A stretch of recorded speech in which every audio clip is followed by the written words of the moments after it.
One kiss is all it takes. Falling in love with me. Possibilities that look like all you need. Profesor Julio Trujillo, hoy le vamos a presentar una charla sobre reacciones químicas. Le voy a empezar a hablar sobre el concepto básico que es una reacción. ¿Qué es una reacción química? Una reacción química, también llamada cambio químico o fenómeno químico, es todo proceso termodinámico en el cual dos o más sustancias reactantes o reactivos se transforman, cambiando su estructura molecular y sus enlaces. Los reactantes pueden ser elementos o compuestos. Un ejemplo es una reacción química, es la fórmula del óxido de hierro, producida al reaccionar con el oxígeno del aire, con el hierro de forma natural. O una cinta de magnesio, al tocarla en una llama se convierte en óxido de magnesio, como un ejemplo de reacción inducida. A la representación simbólica de cada una de las reacciones se le denomina ecuación química. Los productos obtenidos a partir de cierto tipo de reactivos dependen de las condiciones bajo las que se reacciona químicamente. No obstante, tras un estudio cuidadoso, se aprueba que, aunque los productos pueden variar según cambien las condiciones determinadas, las cantidades permanecen constantes en cualquier reacción química. Estas cantidades constantes, las magnitudes conservadas, incluyen el número de cada tipo de átomo presente, la carga eléctrica y masa total. Tipos de reacciones químicas. Desde un punto de vista de la química inorgánica, se pueden postular dos grandes modelos para las reacciones químicas de los compuestos inorgánicos. Reacciones químicas de los compuestos de neutralización, que son sin cambios en los estados de oxidación, y reacciones redox, por otro lado, con cambio en los estados de oxidación. Sin embargo, podemos clasificar más de acuerdo a tres criterios: según su estructura, según su energía intercambiada o según su partícula intramolecular. De síntesis o de combinación. Son donde los reactivos se combinan entre sí para originar un producto diferente. Aquí podemos ver la fórmula, que es la sumatoria de una sustancia más otra, consigue una solución. Químicamente podemos ver la combinación de 2Na, que es un sólido, más Cl2, que es un gas, da como resultado esta solución. La energía intercambiada como reacción exotérmica y endotérmica, que desprenden calor del sistema de reacción, mejor conocida como la combustión. Su fórmula química es CH4 más 2O2 daría igual a la solución de CO2 más 2H2O más la energía. Por último, podemos ver la clasificación de la partícula intercambiada. Esta es una reacción ácido-básico. Son aquellas reacciones donde se transfieren protones entre sus sustancias. Aquí podemos ver el ejemplo de HCl más NaOH da como resultado la solución de H2O más NaCl. Se le añade la molécula de agua. Las reacciones químicas orgánicas. Respecto a las reacciones químicas orgánicas, nos referimos a ellas teniendo como base a diferentes tipos de compuestos como alcanos, alquenos, alquinos, alcoholes, cetonas, entre muchas otras variedades que hay en este campo, que encuentran su clasificación, reactividad y o propiedades químicas en el grupo funcional que contienen, y este último será responsable de los cambios de la estructura y composición de la materia. Entre los grupos funcionales más importantes tenemos a los dobles y a los triples enlaces, y a los grupos hidroxilo, carbonilo y nitro. Mi nombre es Isabela Sieiro y hoy les voy a continuar el tema hablando sobre los factores que afectan a la velocidad de las reacciones químicas. Como primer factor tenemos la temperatura. La temperatura nos dice que las reacciones químicas sufren cambios en sus velocidades a medida que la temperatura varía, como podemos ver en nuestro ejemplo acá. Al aumentar la temperatura también lo hace la velocidad a la que se mueven las partículas y por tanto aumenta el número de colisiones, lo que aumentará la velocidad de las reacciones. Aquí podemos ver que unas partículas moviéndose con una temperatura de 25 grados Celsius no tiene tantos choques entre ellas ni colisiones. En cambio, a 50 grados Celsius se producirá una mayor colisión, lo que aumentará la velocidad de la reacción. El tercer factor es la concentración de la reacción. La velocidad aumenta con la concentración, es decir, como está descrito con la ley de la velocidad y explicada por la teoría de colisiones. Al incrementarse la concentración de los reactantes, la fuerza de colisión también aumenta, lo que hace que aumente la velocidad de la reacción. Nuestro cuarto factor habla sobre los catalizadores. Los catalizadores son sustancias que al agregarse producen un cambio en la velocidad de la reacción, pero sin alterar en absoluto el producto final de la misma o la masa de la reacción, cosa que sí ocurre en los reactivos. Este proceso se llama catálisis y a los elementos que inhiben la catálisis se conocen como inhibidores. Un ejemplo de los catalizadores pueden ser las enzimas. Enzimas como la pepsina y la tripsina que tenemos dentro de nuestro organismo intervienen en la descomposición de las carnes, acelerando así una digestión que de otra forma podría ser mucho más lenta, podría tomar más esfuerzo y más tiempo. Nuestro quinto factor habla sobre la presión. La presión. La velocidad de las reacciones gaseosas se incrementa muy significativamente con la presión, que es en efecto equivalente al incrementar la concentración del gas. Para las reacciones en fase condensada, la dependencia de la presión es débil y solo se hace importante cuando la presión es muy alta. Nuestro sexto factor es la superficie de contacto.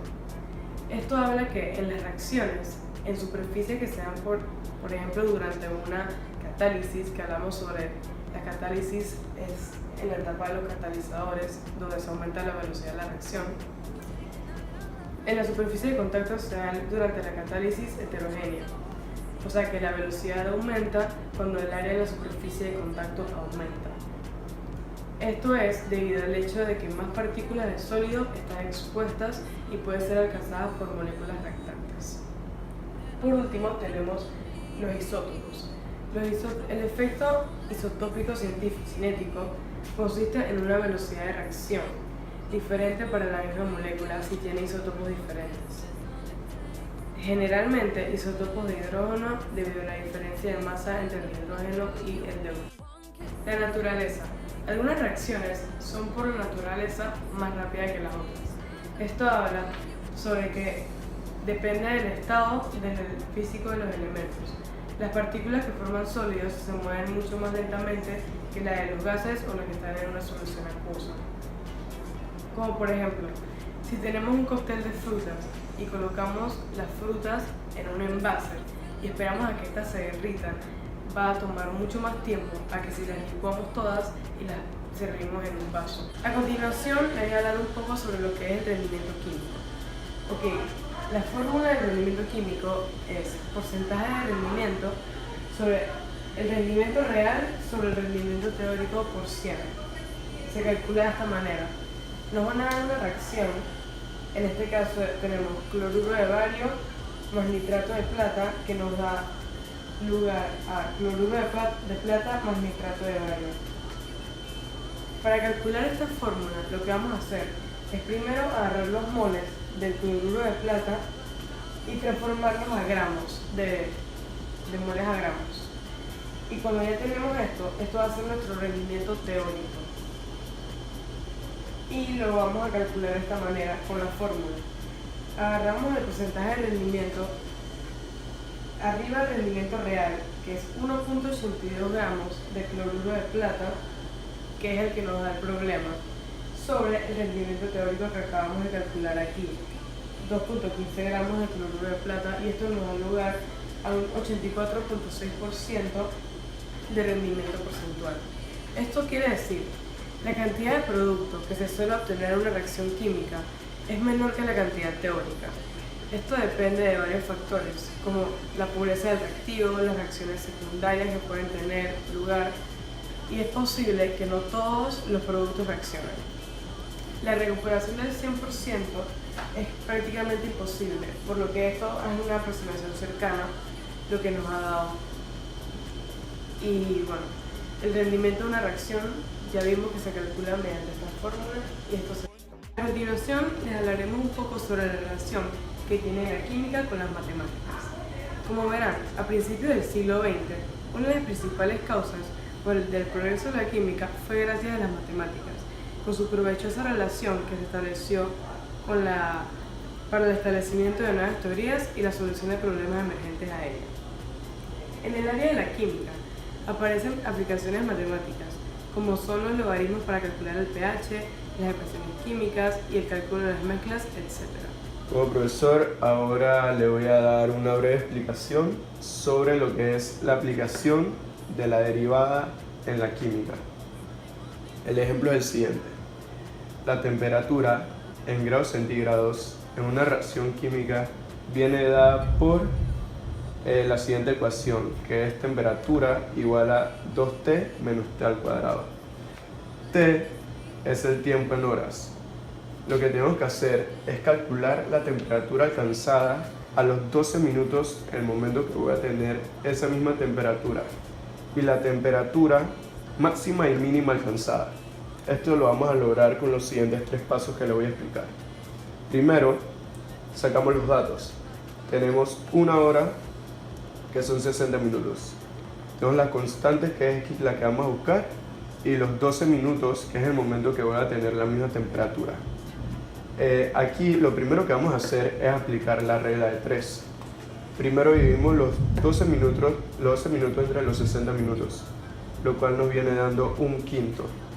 Aplicamos lo que es la fórmula y reemplazamos valores con lo que es respecto a la t, que haría 2 por un quinto menos un quinto al cuadrado, que sería 2 quintos menos 1 entre 25. Aquí aplicamos algo básico, que es una resta de fracciones, lo que vendría dando 9 entre 25 grados centígrados. Ahí culmina el primer paso. El segundo paso, en el paso B, utilizamos la fórmula, la ecuación que se nos ha dado. Y lo primero que hay que hacer es igualarla a 0 para así poder resolverla. El valor común, que es 25, se multiplica por cada uno de los términos. Por eso es que aquí se omite o se elimina lo que es el 25 de esta división. Al igualarla a 0, la ecuación, se aplica la ecuación general para así poder sacar los términos y llegar a lo que es el máximo y mínimo. Después que aplicamos la ecuación general, la primera respuesta nos dio 1.8 horas y la segunda 0.8 horas. Ahí culmina el segundo paso. El tercer y último paso, que vendría siendo lo que es derivar. La primera derivada de la ecuación 2 menos 2t, que es igual a 0, se utiliza para sacar el máximo. Al reemplazar los valores de t, después de haberla derivado, nos quedaría 2h. Se resta 2 menos 1, que quedaría 1 grado centígrado, lo que vendría siendo el máximo. Después, al aplicar la segunda derivada de los términos, nos quedaría menos 2.